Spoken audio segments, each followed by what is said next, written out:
यदि विश्वामित्र के लिए ये निमंत्रण गया होता तो लिखते धनुष यज्ञ सुनि मुनिकुल ना था।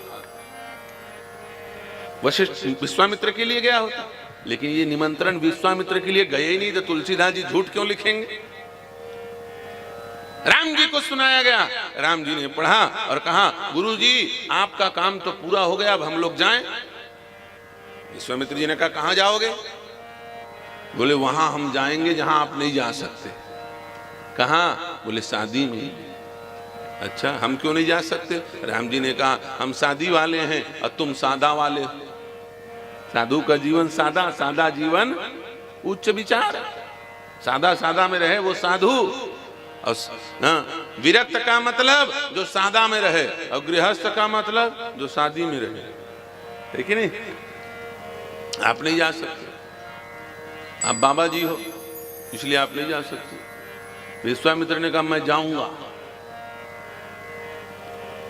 राम लक्ष्मण हंसने लगे, बोले ले हम बचपन के बच्चे जिद करें तो समझ में आ, ये 55 के बुढ़े जिद करने लगे। क्यों जाओगे? शादी विवाह में नहीं जाना चाहिए, पता नहीं है संतों को। छोटे हैं भगवान, 14-15 साल के, मजाक भी हो सकता है गुरु, है कि नहीं? गुरु जी आपको जाना उचित नहीं है शादी विवाह में। विश्वामित्र ने कहा मैं तो जाऊंगा, हरषि चले मुनि बर के साथा। बर कौन है? राम जी। बर माने दुल्हा, बर माने दुल्हा, दुल्हा है राम जी। और पीछे पीछे कौन चल रहे हैं? हरषि चले मुनि बर के साथा। आगे आगे बर और पीछे पीछे मुनि। राम जी कह रहे हैं, बोले बाबा लोगों को शादी में नहीं जाना चाहिए। विश्वामित्र ने कहा बाबा को नहीं जाना चाहिए, लेकिन बाप को तो जाना चाहिए। हम केवल बाबा थोड़ी हैं, हम बाप भी हैं। राम जी ने कहा किसके बाप हो? विश्वामित्र ने कहा तुम्हारे बाप हैं। बड़े आए, तुम्हारे बाप है। किसने बनाया तुमको हमारा बाप? बोले तुम्हारे बाप ने हमको तुम्हारा बाप बनाया। जिस समय हमको राजा दशरथ तुम दोनों को सौंप रहे थे, उस समय क्या कहा था पता नहीं है? मेरे प्राण नाथ सुत दो, तुम मुनि पिता आन नहीं को।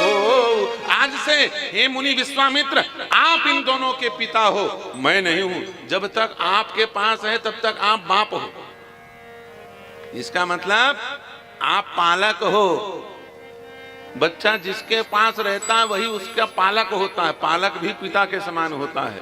कोई जरूरी नहीं कि जन्म देने वाला ही माता पिता कहलाए। जन्म देने वाला तो माता पिता है ही, लेकिन पालन करने वाले भी माता और पिता के समान होते हैं। विश्वामित्र ने कहा भैया हम केवल बाबा नहीं बाप हैं, इसलिए हम भी साथ चलेंगे। धनुष यज्ञ सुनि रघुकुल नाथा, धनुष यज्ञ सुनि रघुकुल नाथा, हरषि चले मुनि बर के साथा, हरषि चले मुनि बर के साथा, हरषि चले मुनि बर के साथा, हरषि चले मुनि बर के साथा। चलते चलते एक आश्रम दिखाई दिया। सब लोग जानते हैं वो किसका आश्रम था? गौतम ऋषि का आश्रम। एक दीख मन माही, खग मृग जीव जंतु तह नाही। न खग है, न मृग है, न जीव है, न जंतु है। हरियाली खूब है, शांति है, लेकिन वहां सन्नाटा भी है। देखो आश्रम में शांति होती है लेकिन सन्नाटा नहीं होता है। आश्रम की खासियत क्या? आश्रम में शांति तो होती है, लेकिन पक्षियां, गौ माता, ब्राह्मण देवता ये वेद मंत्र का उच्चारण करते हैं। पक्षियां चहचहाती हैं, गैया रमाती है। यह है आश्रम की शोभा। चित्रकूट आना, हाथी बंधा है हमारे आश्रम में, गौएं बंधी हैं, और बंदरों को तो बांधने की जरूरत ही नहीं है, लेकिन खूब साधु महात्मा जय सिया राम जय सिया। ये आश्रम की शोभा है। शांति हो लेकिन सन्नाटा, घर में शांति होनी चाहिए, सन्नाटा ठीक नहीं है। सन्नाटा में लोग पागल हो जाते हैं। शांति शांति शांति का मतलब यह नहीं कि हनुमान चालीसा भी पढ़ना बंद कर दिया जाए, रामायण भागवत पढ़ना बंद कर दिया जाए, भगवान का कीर्तन भजन बंद हो जाए, शंख चक्र शंख बजना बंद हो जाए, घंटी हिलाना बंद कर दो, ऐसा नहीं। घर में शांति हो लेकिन भगवान की आरती में घंटी बजे, शंख बजे। सुंदर रामचरितमानस के दोहे चौपाइयां सुनाई दें, हनुमान चालीसा पढ़ो, वो घर की शांति ठीक है। और वो सन्नाटा वाला शांति, वो जय सिया राम। राम जी ने देखा, बोले ये आश्रम बड़ा विचित्र है।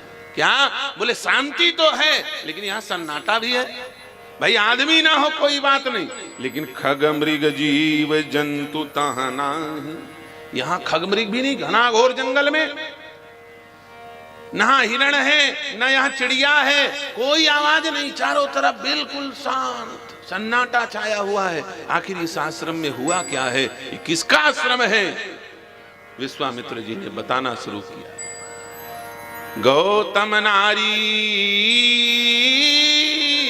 साप उपल देह धर धीर, चरण कमल रज चाहती, कृपा करो रघुवीर। गौतम नारी श्राप बस उपल देह धर धीर। ये गौतम ऋषि का आश्रम है रघुबर। हे राम, इस भूमि पर गौतम की नारी अहिल्या ने धोखे से अपराध कर दिया था, देवराज इंद्र के कारण प्रेरित होकर के। बोले धोखे से किया तो उसको क्यों श्राप दिया? विश्वामित्र जी ने कहा धोखे से गलती तो हुई लेकिन जानबूझ करके पति को नहीं बताई। गलती हुई थी तत्काल अपने पति को बता देती, गौतम ऋषि श्राप न देते। लेकिन एक गलती अहिल्या ने की थी, गलती होने के बाद छिपा दिया। चोरी करो तो बता दो। पति पत्नी का संबंध बड़ा पवित्र होता है, याद रखना। हमारे यहाँ सनातन धर्म में पति पत्नी का जो संबंध होता है वो अग्नि को साक्षी करके बनाया जाता है। कोर्ट मैरिज से नहीं होता है कि जाके कोर्ट में उठपुटांग बोल दो और होगा। ऐसा एग्रीमेंट थोड़ी है कि कोई ठेका में हो रहा है शादी विवाह, नहीं। ये नहीं है कि रुपया पैसा दे करके शादी विवाह हो जाए। ये नहीं है कि जा करके ऐसे ऐसे ऐसे कर लो हो गई शादी, ऐसा नहीं। हमारे यहाँ विधिवत वेद मंत्रों से अग्निदेव को साक्षी करके विवाह संपन्न कराया जाता है, शादी होती है।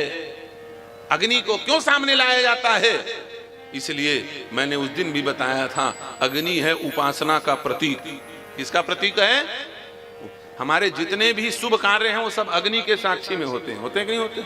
आरती करोगे तो अग्नि, हवन करोगे तो अग्नि, भोजन बनाओगे तो अग्नि, जीवे तव अग्नि, मरबे तव अग्नि।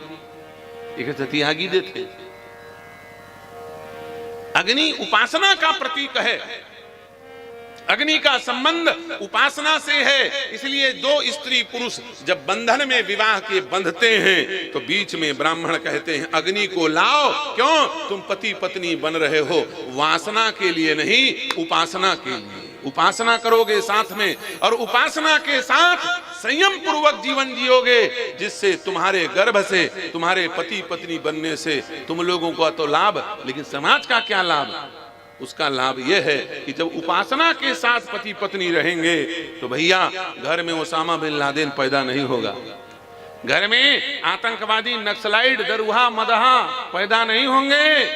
जब उपासना के साथ जीवन जियोगे तो याद रखना उस पति पत्नी के घर में महाराणा प्रताप और छत्रपति शिवाजी पैदा होंगे, उसके घर में संत सूर मीरा कबीरा पैदा होंगे और देश और विश्व का कल्याण करेंगे।